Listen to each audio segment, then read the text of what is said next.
Assalamualaikum warahmatullahi wabarakatuh. Bismillahirrahmanirrahim. Alhamdulillahirabbil alamin. Nahmaduhu ya dzal jalali wal ikram. Assalatu wassalamu ala asyrafil anbiya'i wal mursalin sayyidina wa maulana Muhammadin wa ala alihi wa ashabihi ajma'in, amma ba'd. Yang terhormat Romo Kiai Haji Muhyiddin MAG, yang saya hormati kaum muslimin jamaah sesudah sholat maghrib, dan para santri tahfidul Quran MAJT Basnas Jawa Tengah, yang saya hormati para pendengar setia Radio Dais dan juga pemirsa MAJT TV dimanapun Anda berada. Alhamdulillah, segala puji milik Allah Subhanahu wa Ta'ala yang telah memberikan kita kebahagiaan, kenikmatan di dunia maupun di akhirat nanti, sehingga di malam ini kita masih dijumpakan kembali oleh Allah di kajian malam dengan keadaan sehat wal afiat. Salawat serta salam mari kita aturkan kepada junjungan kita Sayyidina Nabi Muhammad sallallahu alaihi wasallam, yang mana akan kita nantikan syafaatnya besok di hari yaumul qiyamah. Mudah-mudahan kaum muslimin jamaah sudah sholat maghrib dan para santri serta pendengar dan pemirsa MAJT TV dimanapun Anda berada mendapatkan syafaat beliau besok di hari yaumul qiyamah. Amin ya rabbal alamin. Kaum muslimin jamaah sesudah sholat maghrib dan santri tahfidul Quran MAJT Basnas Jawa Tengah dan para pendengar setia Radio Dais serta pemirsa MAJT TV dimanapun Anda berada, sebelum kajian malam ini kita mulai, mari terlebih dahulu kita buka kajian ini dengan bacaan suratul Fatihah. Mudah-mudahan di kajian malam ini mendapatkan ridho dari Allah Subhanahu wa Ta'ala dan mendapatkan berkah dari Allah Subhanahu wa Ta'ala. Liridhoillah wa li syafaati Rasulillah bi barakati suratul Fatihah. A'udzu billahi minasyaitonir rajim. Bismillahirrahmanirrahim. Alhamdulillahirabbil alamin arrahmanir rahim maliki yaumiddin. Iyyaka na'budu wa iyyaka nasta'in ihdinas siratal mustaqim siratal ladzina an'amta 'alaihim ghairil maghdubi 'alaihim waladdallin. Amin. Baik, mari kita simak bersama-sama kajian malam ini. Dan bagi para pendengar setia Radio Dais dan juga pemirsa MAJT TV dimanapun Anda berada, yang apabila nanti ingin bertanya silahkan hubungi di nomor 0821 336 70.000. Saya ulangi lagi, 0821 336 70.000. Untuk itu mari kita simak bersama-sama kajian malam ini dengan beliau Bapak Dr. Randes Kiai Haji Muhyiddin MAG. Waktu kami persilahkan. Assalamualaikum warahmatullahi wabarakatuh. Waalaikumsalam warahmatullahi wabarakatuh. Wassalatu wassalamu ala Rasulillah Muhammad ibn Abdullah wa ala alihi wa sahbihi wa mawala. Amma ba'du, qala rabbi shrah li sadri wa yassir li amri wahlul 'uqdatam min lisani yafqahu qawli. Jamaah Masjid Agung Jawa Tengah rahimakumullah, para pendengar Radio Dais dan Radio Gaul serta para pemirsa TV MAJT rahimakumullah. Melanjutkan bacaan saya minggu yang lalu atau Senin yang lalu, saya akan melanjutkan bacaan tentang masih di sekitar sholat jamaah. Masailu fi sholatil jamaati. Masailu, beberapa masalah, fi sholatil jamaati, di sekitar sholat jamaah. Wahidan idza lam yajid jama'atan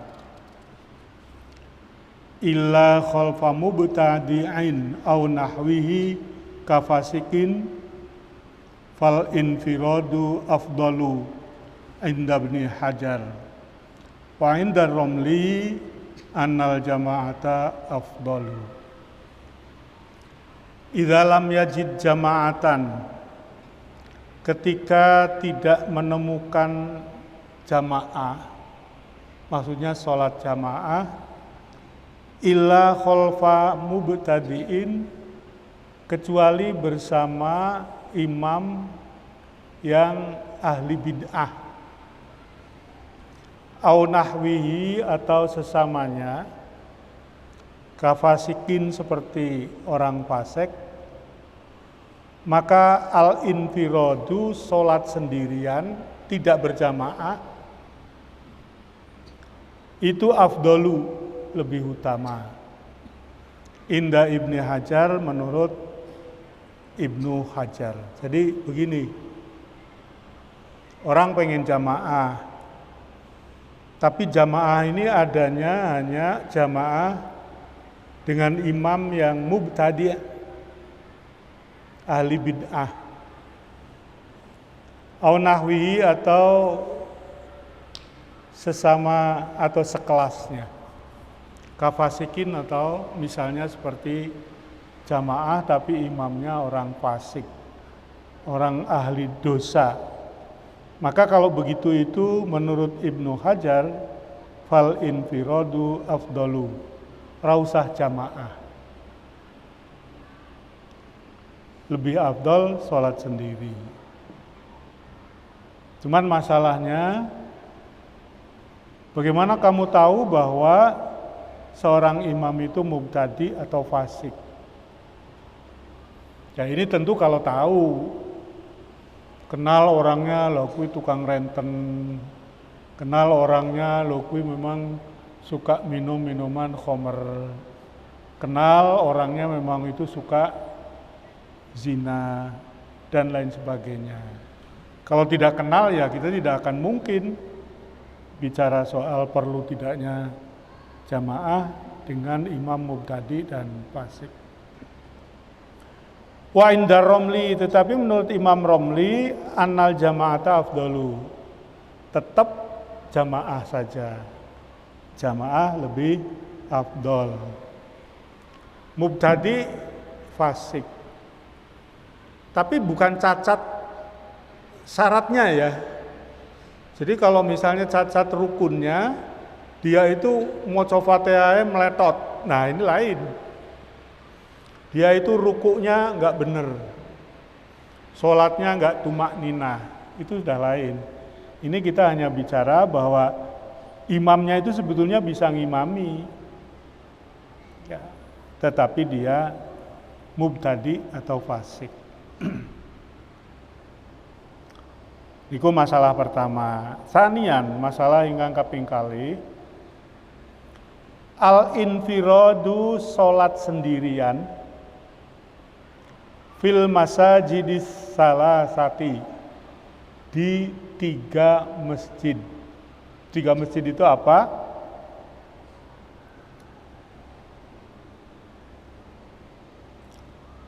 Ya, as-sholatu, sholat munfaridan, hale sendirian, fil haramaini, di 2 tanah haram, al-Makki wal Madani, maksudnya di Masjidil Haram dan Masjid Nabawi, wal Masjidil Aqsa, di Masjid Aqsa Palestina yang sekarang lagi gegeran.